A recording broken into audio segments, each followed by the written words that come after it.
प्रेमी सज्जनों और दूर दूर से आए हुए सभी भगवत भक्त, आज पावन हर्ष जयंती का दूसरा और अंतिम दिन है और मुझे पूर्ण विश्वास है कि हम सब कुछ ना कुछ इस सत्संग के खजाने से अपने साथ लेकर जाएंगे। अभी कल से आपको लखेड़ा जी बहुत सुंदर सुंदर भजनों का आनंद दे रहे हैं और वो भी एक भजन में एक बहुत बड़ा ज्ञान का, सत्संग का रहस्य छुपा है। हर भजन द्वारा हमारे अंदर आत्मिक जागृति हो रही है। आज मैं देखती हूँ संसार में मानव सो रहा है, जाग नहीं रहा है, वो बेखबर सो रहा है। चाहे कली काल का कितना भी प्रभाव हो, चाहे कितना भी कोरोना आ जाए, कितनी भी महामारी आ जाए, पर वो सुधरने का प्रयास नहीं कर रहा है। कुछ दिन पहले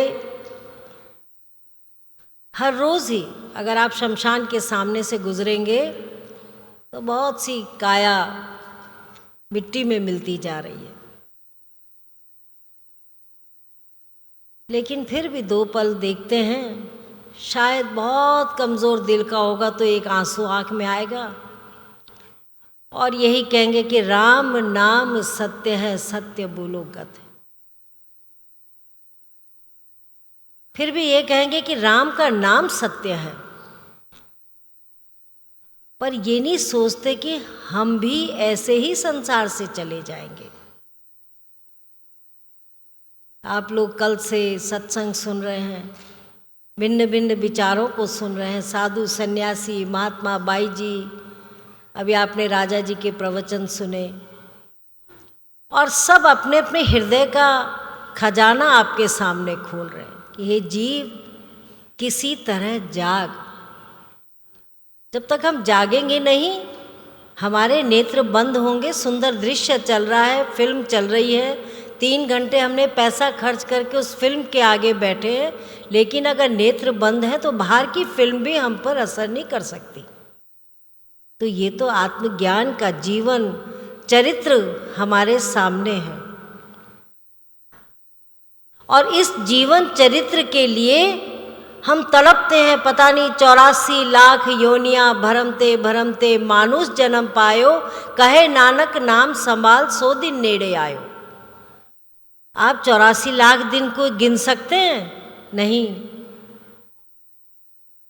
84 लाख योनियां भरमते भरमते ये मानुष चोला मिला है और इस मानुष चोले में क्या सबसे सुंदर मिला है? हमारे हृदय में जो भगवान का मंदिर मिला है। मन मंदिर, दिल द्वारिका, काया काशी जान, 10वां द्वारा देहरा तामे ज्योति पहचान। आज सुबह से संत महात्मा उपदेश दे रहे हैं और उस उपदेश में क्या है? हमारी जो बुझी हुई अग्नि है, जो हमारे अंदर भगवान ने प्रकट करके दे रखी है। ये मन मंदिर, ये चोला बनाया ही इसीलिए है। इस चोले को इसलिए नहीं बनाया कि तू इंजीनियर बन, तू डॉक्टर बन, तू व्यापारी बन, वो तो हम कर्म से बन पा रहे हैं, या तू ये कर, या संसार में जो भी कर्म है वो 10 इंद्रियों से तो हम कर्म कर ही रहे हैं, पर 11वें मन से तू मेरा सुमिरन कर। आज सुबह हम लोग 2 घंटे के लिए दर्शनों के लिए आए तो नेपाल के भक्त आए। अभी सब आए भी नहीं बेचारे, अभी पिछले महीने आए थे। बहुत से भक्त रोके हुए हैं कोरोना के चक्कर में। तो कह रहे थे माँ जी इटोड़ा में प्रोग्राम दो, काठमांडू में प्रोग्राम दो। बड़ी कर्मठ प्रयास से वो लोग वहाँ आश्रम का निर्माण कर रहे हैं और इतने प्रेम से कर रहे हैं कि एक एक ईंट में श्रद्धा, भाव, दया। और कुछ तो अभी आए थे, कुछ आए भी नहीं हैं। इतने प्रेम से सींच रहे हैं उस बीज को कि इस बीज को सींचने से शायद किसी और का भी कल्याण हो जाएगा। पर भावना क्या है? भावना इमारत की नहीं है। मन मंदिर दिल द्वारिका काया काशी जान। यहाँ पर कोई भूला भटका आएगा, सुनेगा, समझेगा और अपने जीवन में ढालेगा। संसार में जब हम स्कूलों में जाते हैं और अच्छे एक नैतिक शास्त्र की क्लास होती थी, सभी की होती होगी, नैतिक शिक्षा दी जाती थी। अपने को स्वच्छ रखो, अपने विचारों को स्वच्छ रखो, अपने दिमाग को तंदुरुस्त रखो, शिक्षा की, इस ज्ञान की शिक्षा को जीवन में लाओ। ऐसे करते करते वो नैतिक शिक्षा दी जाती थी। किसी का बुरा मत सोचो, सबका अभिवादन करो, अपने बड़े से अपने बड़ों का आदर करो, सत्कार करो, यही नैतिक ज्ञान में आता था। ये तो हो गया शरीर को चलाने के लिए। हमारे दिशा निर्देश दिए जाते थे कि बालक से ही, बचपन से इसकी मिट्टी को मजबूत किया जाए। जिस तरह अध्यापक कैसा होता है, जैसे कुम्हार होता है। कुम्हार जब एक घड़ा बनाता है, आप चक्की चाकी देख के दिया कबीरा रोए कि उस चलती चक्की में कितना वो मट्टी को पीसा जाता है, कितना उस अनाज को पीसा जाता है। ऐसे कुम्हार जब सुंदर घड़े को बनाता है, उसका निर्माता बनता है, तो उस घड़े को बनाने के बाद में उसकी मजबूती कैसे देखता है? अंदर हाथ रखता है और ऊपर से ठोक मारता है। अंदर सहारे के लिए अपना हाथ रखता है और ऊपर से ठोक मारता है। ऐसे ही कहा कि ये तन कांचा, कांच का, ये जो मनुष्य चोला है, ये शरीर कांच का है। ऊपर से हमारे ठोक लगती, पर प्रभु का हाथ हमारे अंदर है सहारे के लिए। प्रभु ने वो सहारा हमारे अंदर दे रखा, वो संभाल रहा है कि मेरे जीव को सांसारिक ठोक से कोई नुकसान ना पहुंचे। पर मनुष्य है जो भूल जाता है। हम लोगों को बहुत से तरह के लोग मिलते हैं, भिन्न भिन्न प्रकार के मिलते हैं। कोई धन का महिमा सुनाता है, कोई अपने पुत्रों की महिमा सुनाता है, कोई किसी का बच्चा डॉक्टर है, किसी का इंजीनियर है, कोई बहुत बड़ा व्यापारी है, सबकी इस महिमा सुनाते हैं। लेकिन बहुत कम ऐसे होते हैं जो ये प्रशंसा करते हैं कि हमारा ये जो शरीर है, ये हमें किस लिए मिला है। ये तो कांच का एक कुंभ है, जरा सी ठोकर लगेगी और वो कुंभ जो है चकनाचूर हो जाएगा। लेकिन मिला किस लिए है? जब हमें संतों की वाणी सुनते हैं, संतों के आशीर्वाद को समझते हैं, संतों की सत्संग को समझते हैं, उनके विचारों को सुनते हैं, तब ज्ञात होता है कि ये तो थोड़े समय के लिए मिला है। और किस लिए मिला है? आए हैं सो जाएंगे। राजा रंक फकीर एक सिंहासन चढ़ चला, एक बांधा जाए जंजीर। वो चोर वाली जंजीर नहीं है। आप फिल्मों में देखते होंगे या पहले के जब अच्छे धार्मिक पिक्चरें आती थी, उसमें दिखाया जाता था कि मृत्यु के बाद एक युद्ध हो रहा है देवता में। देवता अपने शक्ति को ले जाता है, शरीर को कैसे घसीट के ले जा रहे। भयावह दृश्य दिखाते कि जीव अब भी संभल जा। और ले जाते हुए भी यही कहते कि राम नाम सत्य है, राम का नाम ही सत्य है।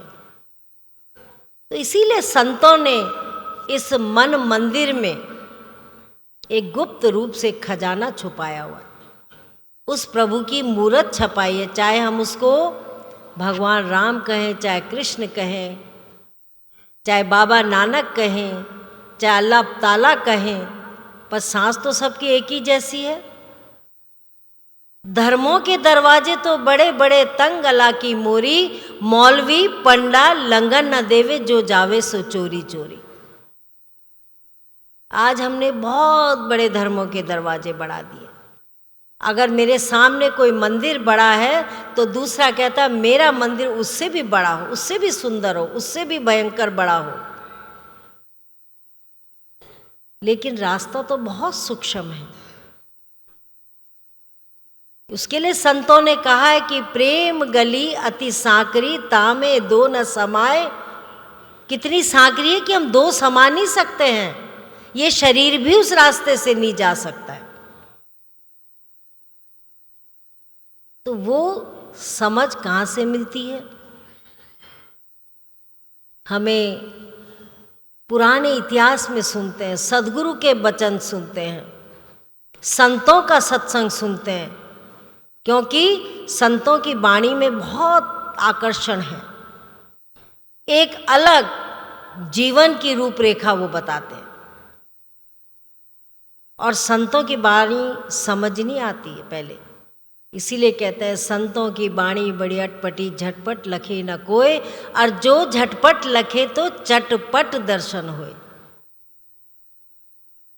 आज बहुत से लोगों को उपदेश हो, बहुत दिनों से सत्संग सुन रहे थे, 2 साल से तो आना ही नहीं हुआ, तो बहुत सी प्रार्थना थी, फिर भी धीरे धीरे करके उनको ज्ञान दिया जा रहा है। बहुत वर्षों से सत्संग सुन रहे हैं, अपनी भूमि को तैयार कर रहे हैं। गुरु महाराज का कैसी सेवा है, गुरु महाराज जी और किसान की सेवा एक ही जैसी है। पहले गुरु महाराज जी बहुत लोग देखा देखी करते हैं, लाइन में आएंगे, हमें भी चाहिए, हमें भी चाहिए, हमें भी चाहिए। जैसे बच्चा बाजार में जाता है तो एक खिलौना खरीदने के लिए जिद करता है, लेकिन माता पिता अपनी जेब देखते हैं कि ये मैं ले सकता हूँ कि नहीं, या बच्चे को समझाते हैं बेटा ये मट्टी का है, 2 दिन में टूट जाएगा, इससे अच्छा कुछ और अच्छा देखेंगे। समझा के हम लोग मेले से उसको, हर एक के बच्चे के साथ ही है। लेकिन किसान और गुरु महाराज जी का काम एक ही है। किसान क्या करता है? बंजर भूमि में अपने बीज को बर्बाद नहीं करता है, पहले उस जमीन को परखेगा। हमारे बहुत से किसान भाई आए हैं, कोई मध्य प्रदेश से आया है, कोई यूपी से आया, कोई बिहार से आया, थोड़े थोड़े सब जगह से भक्त लोग आए। वो जानते होंगे कि जमीन को देख करके जो पारखी होता है वो जमीन पे बीज को ऐसे नहीं फेंकता, पहले उस जमीन को परखता है, इसमें क्या होगा, क्या उपज होगी, उसकी देखभाल करता, उस पर मेहनत करता है, पानी देता है, उसको क्यारी बनाता है, और फिर देखता है समय के अनुसार, मौसम के अनुसार उस बीज को उस पर बोता है। और जब पहला अंकुर फूटता है पौधे का तो उसके हृदय में बड़ी शांति मिलती है, बड़ा प्रसन्न होता है कि मेरा बीज में अंकुर आ गया है। आंधी से बचाता है, हवा से बचाता है, बरसात से बचाता है, तरह तरह की आपदाओं से उसको बचाता है। और जब वो थोड़ा शक्तिशाली हो जाता है तब उसको विश्वास हो जाता है कि अब ये चारों मौसम सह सकता है, ये परेशानियों को सह सकता है। और एक दिन वही बीज, छोटा सा दाना, एक महावृक्ष का रूप ले लेता है। चाहे उसमें आम हो, चाहे कोई फल हो, चाहे लीची हो, चाहे क्या नाम खेती का होगा तो गेहूं होगा, धान होगा, सब कुछ होता रहेगा। ऐसे ही सद्गुरु हमारे हृदय की बीज को, हमारे हृदय की भूमि को तैयार करते हैं। और वो हृदय की भूमि कितनी कठिन है, कठोर है, पता नहीं कितने 84 लाख योनियां भरमते भरमते मानुष जन्म पायो, कहे नानक नाम संभाल 100 दिन नेड़े आयो। एक मनुष्य चोला ही ऐसा है जिसमें हम उसको समझ सकते हैं, एक पूंजी एकत्र कर सकते हैं, भजन सुमरण कर सकते हैं, याद कर सकते हैं, दर्शन कर सकते हैं। कितना सुंदर ये मंदिर हमारे भगवान ने हमारे लिए तैयार किया। हमने वो 84 लाख योनि तो भूल गए हैं, और यही सुंदर तन को हम फालतू के कामों में लगा रहे हैं। इतनी फालतू का जीवन समय बर्बाद कर देते हैं कि सोचते भी नहीं है कि थोड़े समय के लिए मिला है।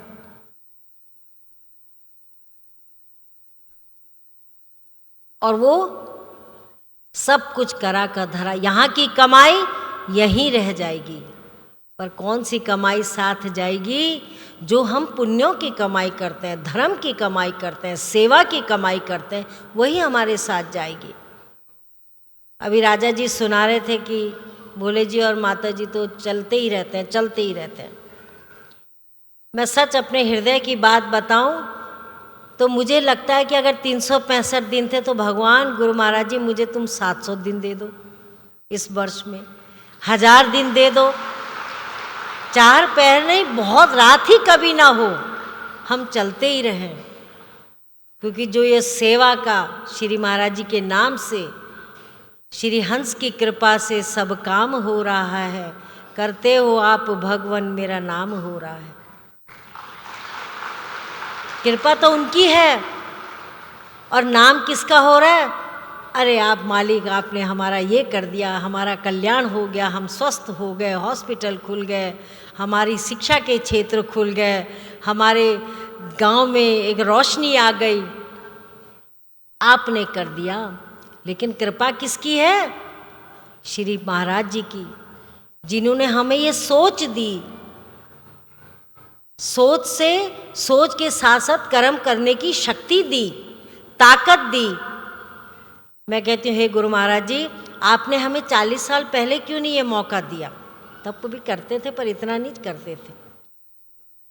40 साल पहले हम शायद और ज़्यादा करते। तो ये इच्छा जो होती है, ये सब इच्छा हमें जीवन में चलाने की शक्ति देती रहती है, शक्ति देती रहती है। और अगर आप सोचो कि धन भी बहुत है, खाने के लिए बहुत है, रहने के लिए बहुत है, सब कुछ है, अब क्या करना है? नहीं, आए हैं सो जाएंगे, राजा रंग फकीर, एक सिंहासन चढ़ चला, एक बांधा जाए जंजीर। सिंहासन में कौन चढ़ के जाता है?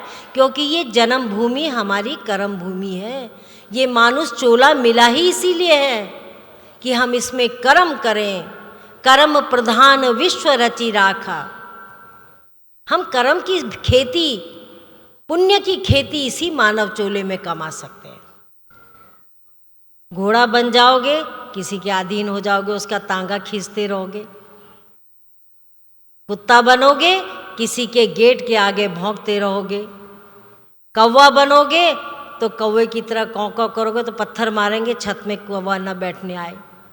उल्लू बनोगे तो दिन में सोओगे, रात जागोगे जब सारी संसार सोया रहता है। तो 84 लाख योनियां हैं। कीड़ा मकोड़ा, मक्खी, मच्छर, कुत्ता, बिल्ली, सब उस योनियों में आता है। पर सभी योनियों का शिरोमणि है मानुष जन्म। मानुष जन्म अनमोल रे, माटी में ना रोल रे, अब तो मिला है फिर न मिलेगा, कभी नहीं, कभी नहीं, कभी नहीं रे। कभी समझा इस तत्व को? इतनी बार सत्संग सुनने आते हो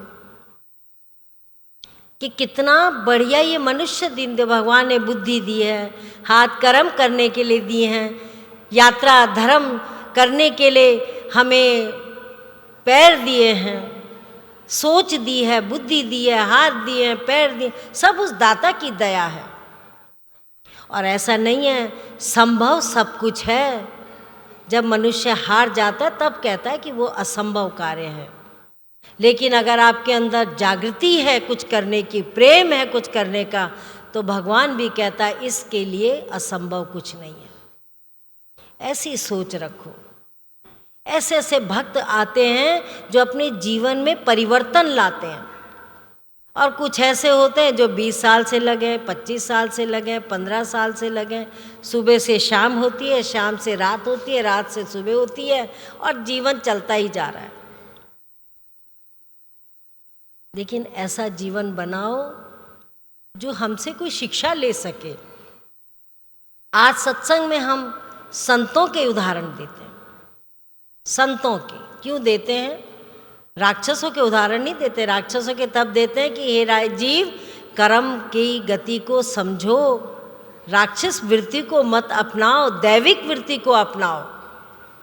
जब दैविक वृत्ति हमारे जीवन में होगी तो हमें अच्छे संस्कार, अच्छे कर्म करने को मिलेगा, जिससे हमारा आगे का रास्ता भी सुखद हो जाएगा।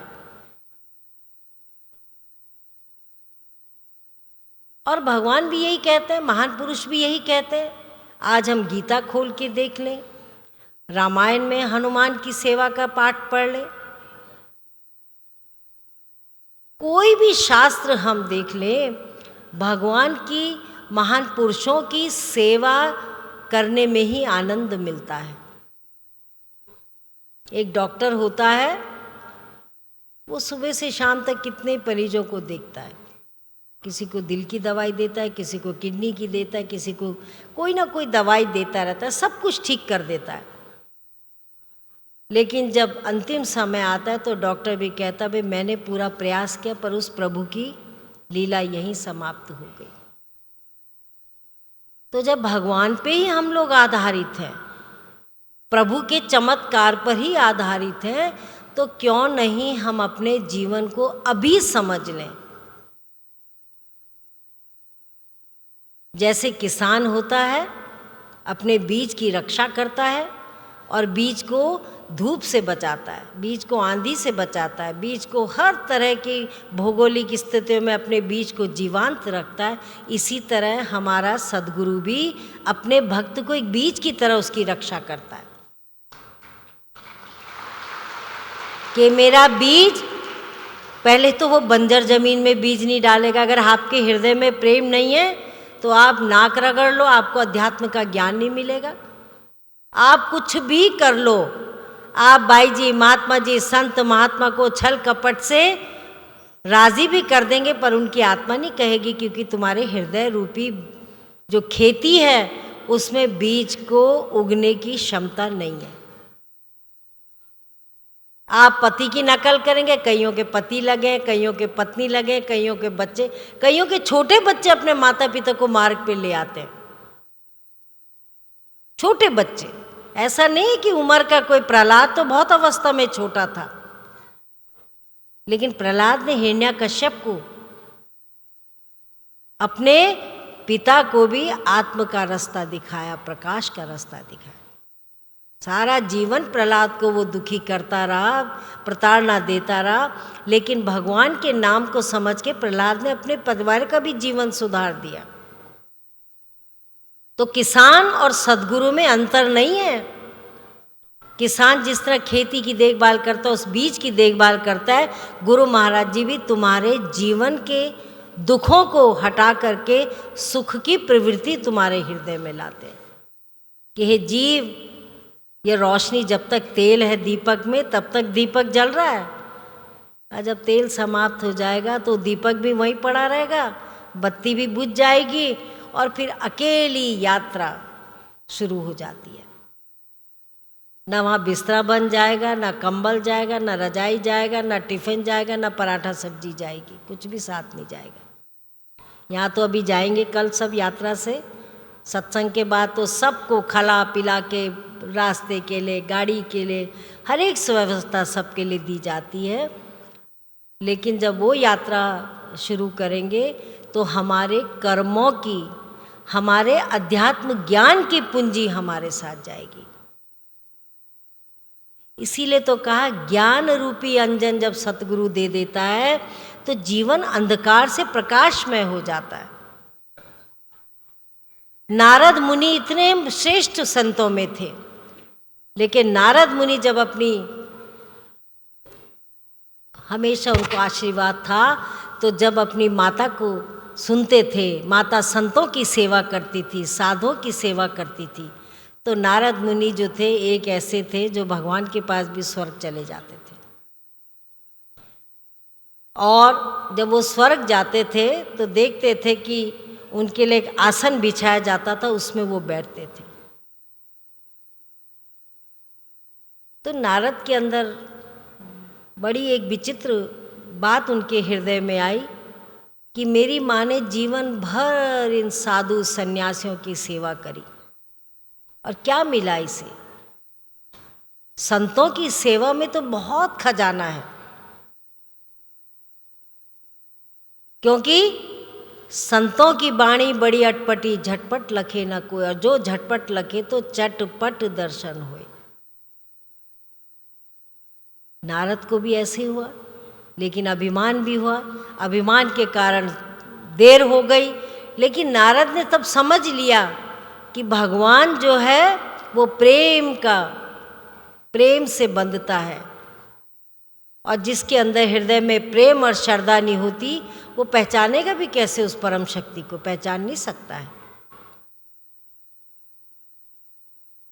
जनक इतना बड़ा राजा था, जनक को भी भ्रम हो गया कि सत्य क्या है।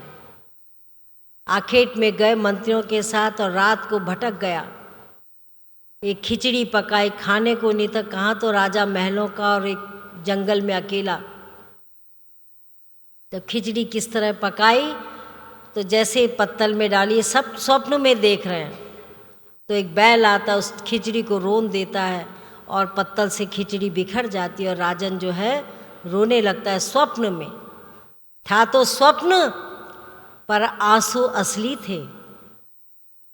जब तकिया देखता है तो गीला है, तो राजन कहता है, उनको भ्रम हो जाता है कि मैं तो पलंग में हूँ, राजशाही महल के अंदर हूँ और मेरा तो राजपाट है।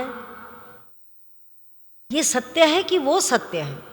जो मैंने अभी स्वप्न देखा, क्या वो सत्य है कि ये सत्य है? वही प्रश्न ने अपने जीवन को, राजन के जीवन को, हृदय को टटोलना शुरू कर दिया। आप लोग कल सत्संग सुना होगा, कोई एक शब्द ने आपके जीवन में एक प्रश्न पैदा कर दिया होगा कि हम इतना सत्संग सुन रहे, ये क्या है? जो ज्ञानी होगा उसको हृदय में चोट लग रही होगी, जो पहली बार सुनने आया होगा उसको शायद भजन अच्छा लगा होगा, किसी और के वचन अच्छे लगे होंगे, चमक धमक अच्छी लगी होगी, भंडारा अच्छा लगा होगा, भिन्न भिन्न तरह की सेवाएं हैं, कुछ ना कुछ अच्छा लगा होगा। लेकिन जो हृदय से प्यासा है उसकी प्यास बुझी होगी सत्संग से, कि सचमुच में ये शब्द मेरे जीवन को बदलने वाले हैं। तो राजा जनक का भी जो था, उनके भ्रम हो गया कि मैं सो रहा था वो सत्य है कि ये सत्य है। राजन था, बहुत बड़ी सभा बुला दी एक प्रश्न के उत्तर के लिए कि सत्य क्या है। तो कहा, राजन ना वो सत्य है ना ये सत्य है। अष्टावक्र जी ने 8 अंग टेढ़े मेढ़े थे, जब दरबार में आए और शर्त ये थी, जो पल भर में मुझे इस भेद को बता देगा, जितना कि मुझे घोड़े में चढ़ने में उसमें पैर रखने की जगह होती, उसमें उतना समय लगता, उतने समय में मेरा भेद, मेरा भ्रम दूर कर देगा। तो राजन को बड़े बड़े संतों ने, किसी ने कुछ बताया, किसी ने कुछ बताया। एक अष्टावक्र जो शरीर से भी, जिसको आज समाज में कहते हैं ना, थोड़ा बच्चा कमज़ोर होता है तो कहता है ये कमज़ोर है, कोई बच्चा बहुत होशियार हो जाता है तो कहता है मेरा बच्चा तो बहुत होशियार है, उस पे मेरा हक लगा देता है। लेकिन सब ही उस बंदे, खुदा के बंदे हैं, सब में वो प्रकाश की ज्योत है, सब में वो आत्मा है। कोई कमज़ोर, कोई मजबूत नहीं है, किसी को कमज़ोर मत समझना। अगर उस अल्लाह ताला ने, भगवान ने वो जीवन दिया है तो उस जीवन में उसका भाग्य भी दिया है। ये हमारे आँखें होती हैं, हम किसी को कमज़ोर, किसी को बलशाली, किसी को होशियार, किसी को मूर्ख समझते हैं। तो अष्टावक्र के आने से दरबार में हंसने लगे, अंग से टेढ़े मेढ़े थे। लेकिन राजन को कहा, राजन इस प्रश्न का मैं जवाब देता हूँ। कहा क्या? कहे राजन, ना वो सत्य है ना ये सत्य है। वो स्वप्न था, पल भर मात्र के लिए था, और तुमने जो स्वप्न देखा, तुमने अब जो जागृत अवस्था में देखा, ये भी सत्य नहीं है, क्योंकि ये जीवन भी तुम्हारा समाप्त हो जाएगा। तो हे राजन, ना वो सत्य है ना ये सत्य, सत्य तो परम प्रकाश रूप दिन राती। और राजन ने अष्टावक्र को ही गुरु बना लिया। और जब अष्टावक्र जी को गुरु बनाया तो अध्यात्म ज्ञान की दीक्षा ली, क्योंकि ज्ञान के बाद, अध्यात्म ज्ञान के बाद जो हृदय के अंदर का ज्ञान है, क्योंकि इसी के लिए का मन मंदिर दिल द्वारिका, काया काशी जान, और 10वां द्वारा देहरा तामे ज्योति पहचान। संतों ने हमेशा ज्योति की बात कही है। ये बाहर की ज्योति के लिए हम तेल डालते हैं, बत्ती डालते हैं, हवा से बचाते हैं, लेकिन वो ज्योति तो जब तक हमारी आखिरी सांस चल रही है वो ज्योति हमारे अंदर है। अगर वो ज्योति ही बुझ गई तो ये मूर्ति जो है खाली पड़ी रहेगी, इमारत खोखली हो जाएगी। तो जनक राजा को समझ आ गया कि सच में ही जब ज्ञान मिला और उस अध्यात्म के ज्ञान से उन्होंने अपने जीवन को बिल्कुल निर्लेप नारायण कर दिया। राज्य होते हुए भी राज्य से विमुख रहे, प्रेम नहीं रखा। राजपाट चलाते थे लेकिन भगवान के आशीर्वाद के साथ। तो समय समय पर हम लोगों को एक दृष्टांत मिलता है, हम लोगों को दिशा निर्देश मिलती है। हमारे गुरु महाराज जी को, श्री महाराज जी को एक भजन बहुत पसंद था, रे मन ये 2 दिन का मेला रहेगा, कायम न जग का झमेला रहेगा। ये सारा जो है 2 दिन का मेला है। आइए, एक सेठ जी को सत्संग बिल्कुल पसंद नहीं था। बहुत से लोग होंगे जो कहते होंगे कि पत्नी ने ज़बरदस्ती की साथ ले आए, कोई कहता होगा पति ने ज़बरदस्ती की साथ ले गया। सत्संग क्या है, 3 घंटे बैठे रहो, सुनते रहो। तो एक सेठ जी भी किसी की बस में आकर के सत्संग में आ गए। तो आए तो सबने कहा आइए, बैठिए और जाइए। उनको उन 3 शब्दों के अलावा जीवन का रहस्य समझ नहीं आया। ऐसे बहुत से लोग होते हैं, लेकिन जिसको प्यास होती है, हम पानी की तरफ दौड़ते हैं। जब अंतरात्मा की प्यास होती है तो हम अध्यात्म की तरह दौड़ते हैं, अध्यात्म की तरफ दौड़ते हैं, क्योंकि अध्यात्म ही हमारा एक ऐसा शक्तिशाली अध्यात्म जीवन भर के जन्मों की प्यास बुझा देता है, जन्मों की। इसीलिए तो मानुष चोला मिला है, नहीं तो मानुष चोले में कोई स्टैम्प थोड़ा ना लगी हमेशा यही रहना है। इसीलिए कहा कि मनुष्य हे जन्म, इस मानुष चोले को मिट्टी में मत रोलो। कई लोगों को मैं देखती हूँ, सुबह उठते हैं, भागते हैं, नौकरी पे जाते हैं, और है कर्म है, वो भी कर्म करना है। वो नहीं करेंगे तो रोटी खाएंगे, रोटी नहीं खाएंगे तो जीवन कैसे चलाएंगे, परिवार है, समाज है, बहुत सी जिम्मेदारियां होती हैं। ऐसी बात नहीं, वो भी करना है, लेकिन उसके बाद में और क्या करना है, अपने जीवन का अनमोल समय अध्यात्म के लिए जोड़ो। जब तक हम अध्यात्म की उस शक्ति से नहीं जुड़ेंगे, वो जो हमारे अंदर ही है, बाहर के संत महात्मा रास्ता दिखा सकते हैं, डायरेक्शन बता सकते हैं, लेकिन चलना तो हमें स्वयं है। मीराबाई कहती है कि मेरे पिया मेरे हृदय बसत है, कबू न आती जाती। लोक पिया परदेश बसत है, लिख लिख भेजे पाती। मेरा पिया मेरे हृदय बसत है, कबहू न आती जाती। छोटी सी मीरा थी, गली में बारात निकल रही थी शादी की, तो कहने लगी, माँ ये क्या हो रहा है? कहा, बेटा आज इस लड़की की इस लड़के से शादी हो रही, दूल्हा आया है, बारात आई है। कहा, मेरा दूल्हा कौन है? मेरी बारात कब आएगी? छोटी 7 साल की उम्र में, मेरा दूल्हा कौन है? बहुत जिद करने लगे। हम बच्चों की जिद होती है तो हम जो मर्जी सामने आता है हम उसको सौंप देते हैं। तो मीराबाई कहती, मेरा दूल्हा कौन है? तो वहाँ भगवान कृष्ण की एक मूर्ति पड़ी थी। जब जिद करने लगी मीरा, तो माँ ने कहा, ले यही तेरा दूल्हा है। बस बात को गांठ बांध ली। और लोक प्रिया परदेश बसत है, लिख लिख भेजे पाती। मेरा पिया मेरे हृदय बसत है, कबहू न आती जाती। ऐसा पिया मेरा है जो बाहर आता ही नहीं है, ना आता है ना जाता है, वो तो मेरे हृदय में बसता है। और जब राणा से विवाह हुआ तो अपना कृष्ण साथ ले गई। यही मेरा पिया है, यही मेरा पति है, पति परमेश्वर। आजकल तो हम लोग समाज में बहुत सी बातें सुनते हैं। शराब पी के आएगा पति और डंडे मारेगा, कहेगा मैं तेरा परमेश्वर हूँ। ऐसा होता है ना, होता होगा, कईयों के साथ है। और जबरदस्ती डंडे से कहेगा मैं ही तेरा परमेश्वर हूँ। समाज में बहुत भिन्न भिन्न परेशानियां हैं, कठिनाइयां हैं, लेकिन मीरा कहती है मेरा पिया तो मेरे हृदय बसत है, कबो ना आती जाती। तो कैसा पिया होगा, कैसा प्रेम होगा उसका उस प्रभु से कि मूर्ति को साथ ले गई भगवान की।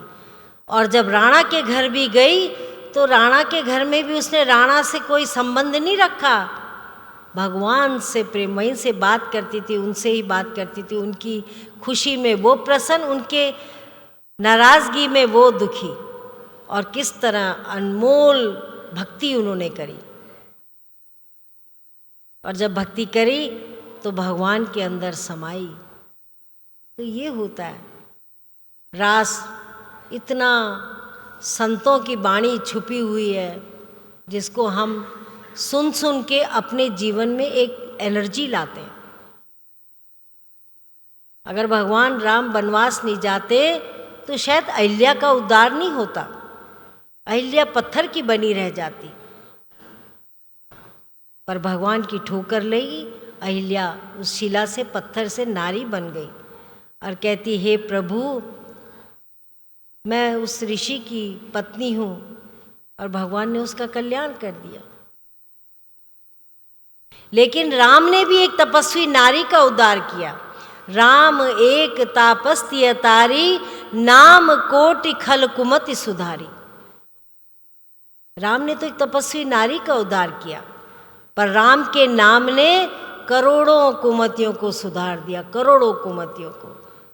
ऐसे ऐसे लोग आते हैं दरबार में जो कहते हैं मैं जीवन में अशांत था, पथभ्रष्ट था, सारी बुराइयां मैंने करी थी, लेकिन जब से नाम का अधिकारी बना हूँ, अध्यात्म ज्ञान को जान गया हूँ, भगवान के नाम के नज़दीक आ गया हूँ, हृदय में स्मरण करता हूँ, मेरी सारी बुराइयां दूर हो गई।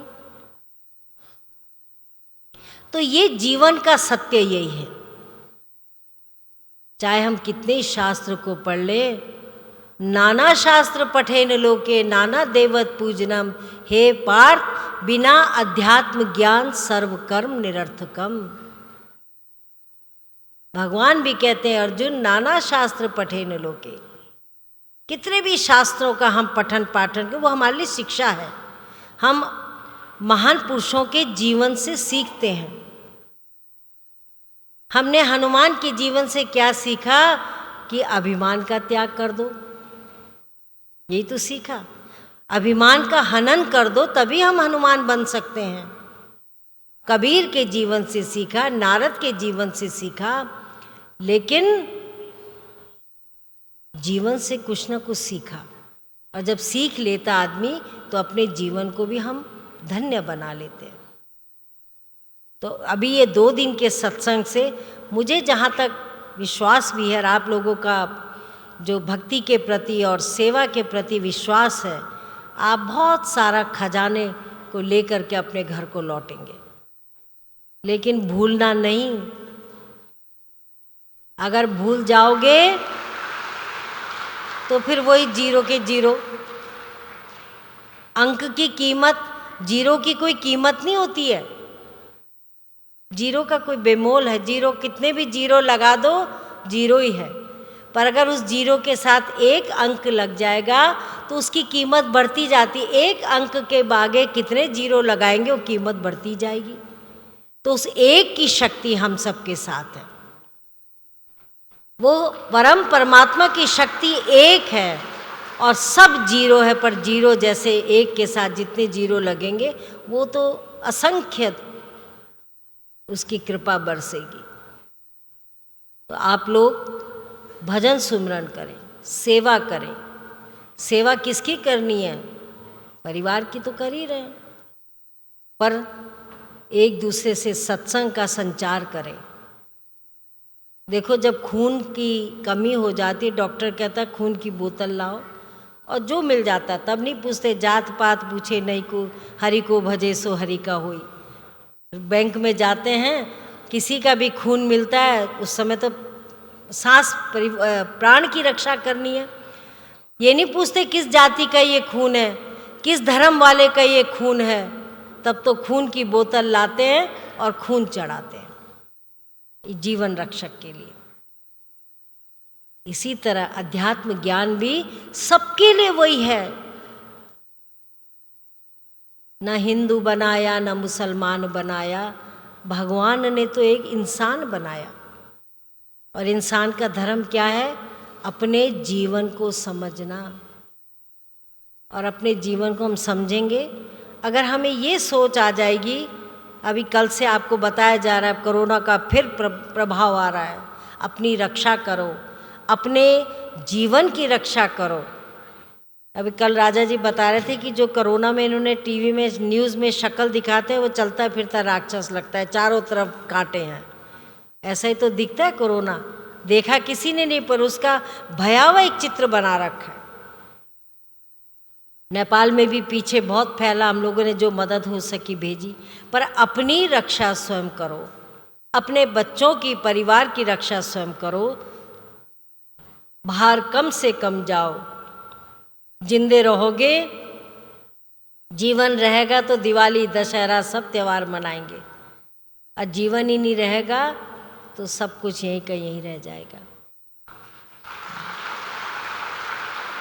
तो आप जब उठे, सोचे, अपने क्षेत्रों में जाएं और ज्ञान के प्रचार को, क्योंकि यही सबसे बड़ा मंजन है, यही अंजन है। अगर ये हमें अंजन ना मिला होता तो आज क्या अवस्था होती। आप तो मुट्ठी बांधा आया जगत में, हाथ पसारे चले जाना है। जब जनक को पता चला तो अध्यात्म में वो उन्होंने बहुत एक बड़ा पद प्राप्त किया। तो सुखदेव मुनि को भेजा कि जाओ देख के आओ। अभिमान हो गया था दीक्षा का, भिक्षा का। तो सुखदेव मुनि जब गए तो जनक ने द्वार पे खड़ा कर दिया। जब देखा कि मुनि के घमंड है अभी, तो कहा जाओ, तेल का कटोरा हाथ में लिया और मेरे सारे शहर को घूम के आओ और देखो एक बूंद भी तेल नहीं गिरना चाहिए। कई परीक्षाएं जो है संत महात्मा लेते हैं, तो ऐसी कई परीक्षाओं के बाद उनका जीवन धन्य हुआ।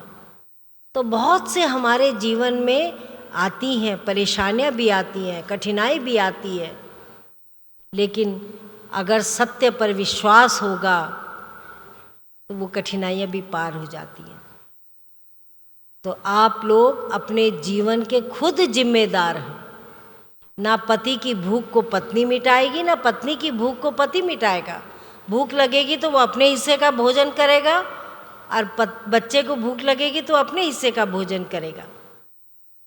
पर अध्यात्म की भूख भी ऐसी है, जब हमें अशांति होगी तो हम सद्गुरु की शरण में जाएंगे।